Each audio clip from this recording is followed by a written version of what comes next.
Hey guys, what's up? It's Josh here back with another Kansas City Chiefs related video, and forgive me that it's not my usual quality. I'm actually on vacation right now in Myrtle Beach, South Carolina, so I am using my travel setup. This isn't my usual mic.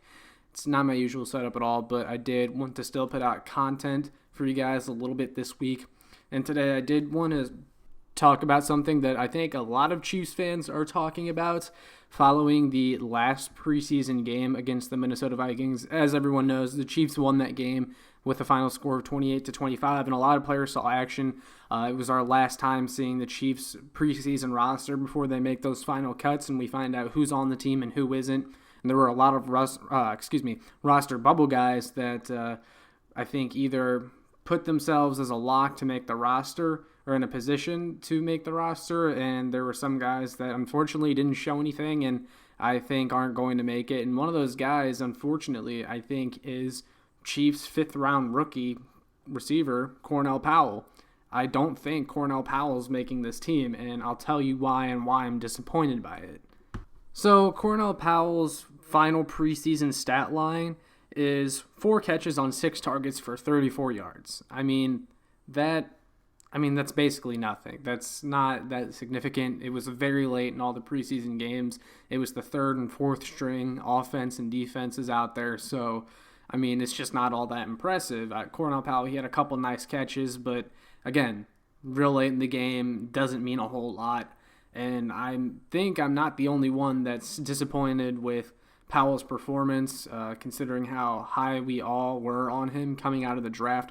Now, I understand he is a rookie, so rookies are going to take time to develop and all that stuff. Just the problem is, even though Cornell Powell might need time to develop, that doesn't mean the Chiefs are going to give him that time to develop, because there are other players on this team that have quite honestly earned a roster spot over Cornell Powell. Like, if you look at the receivers that they're probably going to keep. So let's look up and down the roster, or the receiver room rather. There's Tyreek Hill, Demarcus Robinson, Byron Pringle, McCole Hardman. Those 4 guys are all for sure keeps, even though Robinson, I think he could be on the bubble. He might be a surprise guy still. I'm holding out a little bit of hope just because I would love to release Robinson, move on from that whole thing, and let someone else on the team, let Cornell Powell, who may develop into a Demarcus Robinson level player. But I think we all believe that the Chiefs are going to keep Demarcus Robinson. So those are 4 automatics right there. Darius Fountain and Marcus Kemp have both had amazing camps in preseason. Like, they've done a whole hell of a lot more than Cornell Powell. They've earned a roster spot. Those are 5 and 6. I think the Chiefs are going to keep 5 or 6. So if they keep 6, it's going to be Kemp and Darius Fountain, because you just can't justify cutting those guys. Like, I understand Powell will need time to develop, but you still have to earn a spot on the team. And I think those guys have earned a spot over Cornell Powell. I don't think that the Chiefs, there's no way they're keeping 7 receivers. It's just not going to happen, especially if they're keeping 4 tight ends. So, I don't see where Cornell Powell fits in. Like, he's not going to make this team. He's not going to make the main roster. And I know my guy, Michael Darcy, over at KC Sports Report, has said that he thinks the Chiefs are going to keep Cornell Powell no matter what, because they invested in this guy and he has that 5th-round pick stamp, and I understand all of that, but he just hasn't earned a roster spot. There's other guys. This is a deep team, and the Chiefs have gotten to the point where they're so deep where they're going to come to a point where they're cutting guys that they drafted that year because they didn't make the team. That's what happens when you're a talented, deep team, that you're not always going to have guys that make the team that everyone thought was going to, or just because they're a rookie, it doesn't mean they are automatically in. And we've seen that before, too, especially early in the Andy Reid era. Remember, they drafted Kavari Russell in the 3rd round, the cornerback out of Notre Dame, and he ended up not even making the team. So, to me, a draft status doesn't mean anything, especially in the case of Cornell Powell. And to me, I kind of feel like all of us were just trying so hard to fall in love with Brett Veach's last draft. And don't get me wrong, I still love his latest draft. I think there's still going to be a lot of impact players from this latest draft class.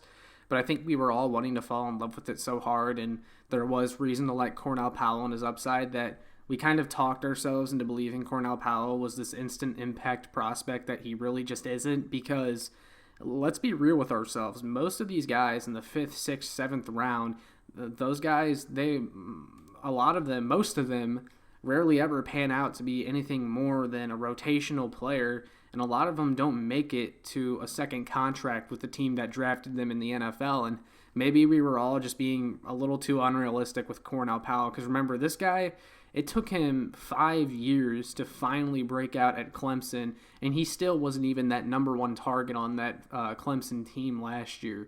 Like, I understand he was hidden on that depth chart, and he has a lot of talent, and he's really matured. He's a big, strong guy that can beat the press a little bit, and he makes tough contested catches, but I think he struggles to get natural separation a little bit. And although he does have a little bit of speed, especially for a guy of his size, he doesn't have overwhelming top end speed.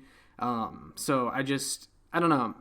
He hasn't shown enough. He didn't do a whole lot in preseason, and really even in training camp. Again, my guy Michael Darcy from KC Sports Report mentioned the fact that Cornell Powell wasn't even really making all that noise in training camp, and it took a while for him to really even get any targets, and that was also a theme in the preseason games too, because he just really wasn't getting a whole lot of opportunity. And that's where I'm frustrated with this too, because I feel like Cornell Powell is one of those guys that if you gave him a little bit more run, even with like the second stringers, I feel like he could have done pretty well.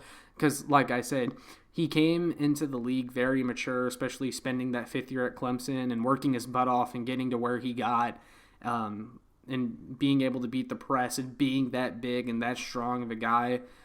Coming into the NFL, Cornell Powell had a lot going for him. That's why I'm a little disappointed. I thought he was going to do a little bit better, and he just really never popped. He never did, and it's disappointing because I think he's going to end up going to the practice squad if he doesn't make the main roster. But here's the thing. If Cornell Powell doesn't make the main roster, I don't know if he's going to go to the practice squad either, because I think he has enough talent and upside that another team is going to pick him up. And I don't think he'll make it to the Chiefs practice squad. I think there's a very real chance that Cornell Powell goes to another team and ends up playing for another team this season. And again, that's just something that we're going to start having to deal with, because this Chiefs team is getting deeper than it ever has been, where you're going to have to cut talented guys that are going to end up going to other teams and maybe eventually even starting for other teams, because there's just no room for him here. And right now, it's just looking like a numbers game for Cornell Powell, and he might lose out, because I'm not sure where he fits in the receiver equation, because they got too many other guys that I think have definitely earned their spot. I'm super excited about Darius Fountain. I hope he makes it.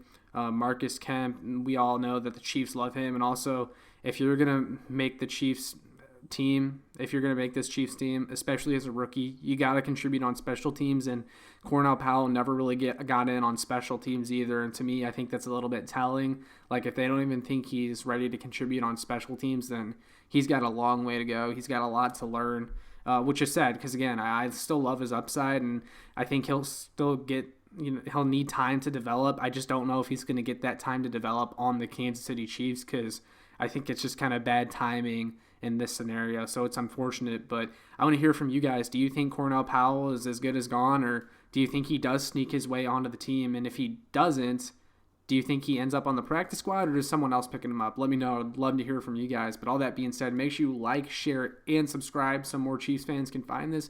And make sure you check out my work on showmefootball.com and kckingdom.com. Peace.